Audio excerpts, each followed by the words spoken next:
Assalamualaikum warahmatullahi wabarakatuh. Perkenalkan, saya Rafaisa. Saya pengawas sekolah di lingkungan Dinas Pendidikan, Pemuda dan Olahraga Kabupaten Cianjur, Provinsi Jawa Barat.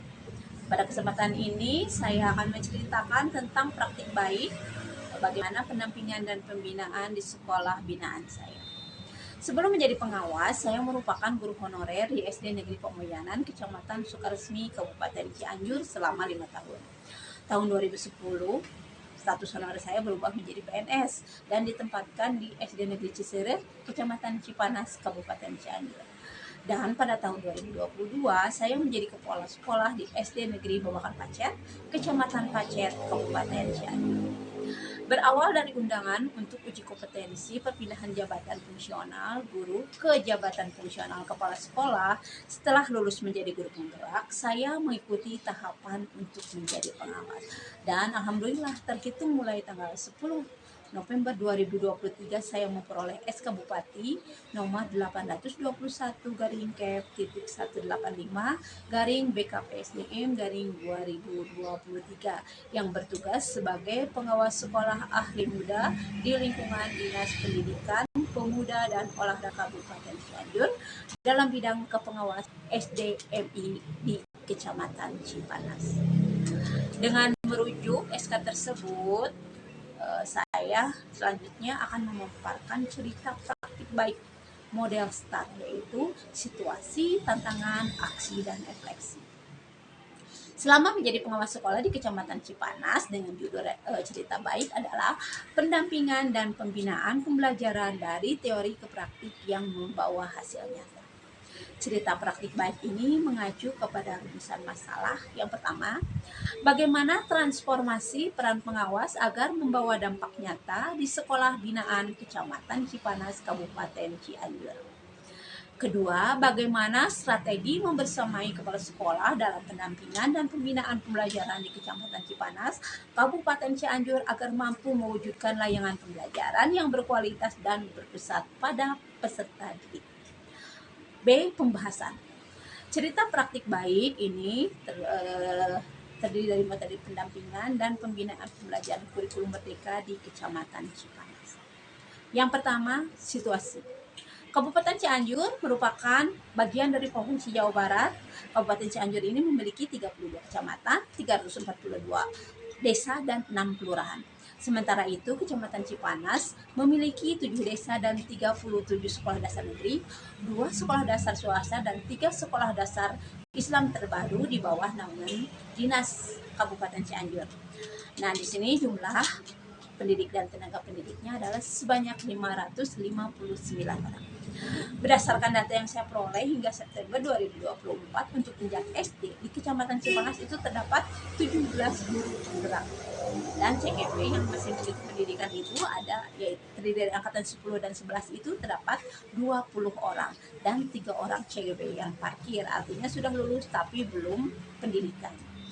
Adapun jumlah pengawas sekolah jenjang SD Kecamatan Cipanas tahun 2024 sebanyak 4 orang. 2 tantangan. Di Kecamatan Cipanas jumlah sekolah binaan ada 41 SD yang dibina oleh 4 pengawas. Nah, saya sendiri memegang 10 sekolah. Adapun pemetaan program di Kecamatan Cipanas sebagai berikut. 3 bulan pertama saya melakukan adaptasi wilayah, memahami karakter GTK, dan mendiagnosa permasalahan, serta menyusun program unggulan. Mulai dari tahun 2024-2025 selanjutnya saya mengimplementasikan program unggulan pendampingan dan pembinaan pembelajaran di Kecamatan Cipanas. Berdasarkan hasil data yang diperoleh di Kecamatan Cipanas diketahui A. Pada tahun pelajaran 2024-2025, jumlah di Kecamatan Cipanas yang melaksanakan kurikulum merdeka meliputi kelas 1, kelas 2, kelas 4, dan kelas 5 ada 39 sekolah. Dan 2 sekolah baru melaksanakan implementasi kurikulum merdeka yang meliputi kelas 1 dan kelas 4. B. Pemahaman tentang kurikulum merdeka dari pendidik dan tenaga pendidikan itu harus dioptimalkan.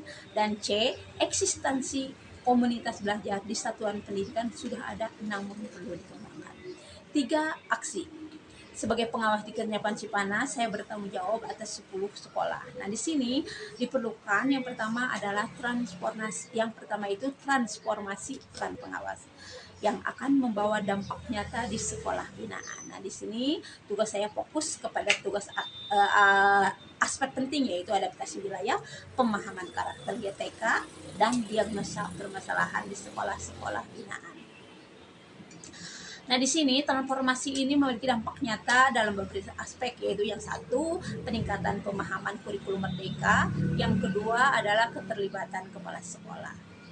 Yang B, strategi pendampingan dan pembinaan untuk mewujudkan layanan pembelajaran berkualitas. Nah, di sini langkah-langkah strategi yang diambil itu yang pertama adalah workshop dan pelatihan terstruktur, ya. Di sini berarti dilakukan secara luring. Nah, kemudian ketika pendampingan itu ada strategi dari teori ke praktik. Nah, di sini ketika pendampingan itu saya tidak memaparkan tentang teori, tapi langsung di praktik. Misalnya, ketika akan mendampingi tentang modul ajar, kita tidak mengajarkan secara teori apa itu modul ajar, tapi langsung kita unduh dari PMM, kemudian kita analisis apakah modul ini sudah sesuai dengan karakteristik sekolah, dan atau di sini sudah berdiferensiasi atau sudah terintegrasi dengan budaya positif atau PSE. Nah, di sini kalau belum, maka bagaimana cara mengintegrasikannya ke modul tersebut.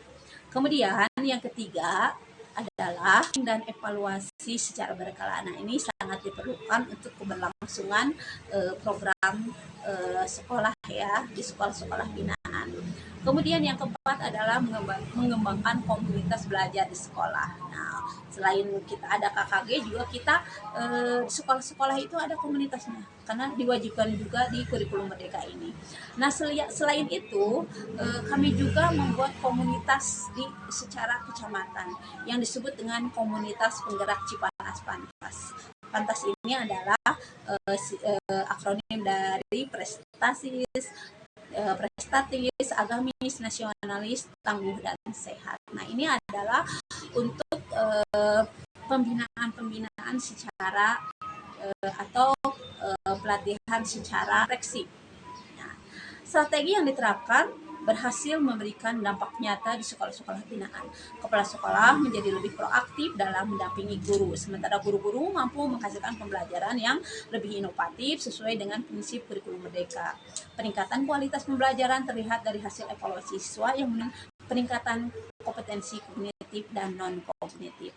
Selain itu, komunitas belajar yang telah terbentuk berkembang menjadi forum diskusi yang berkelanjutan.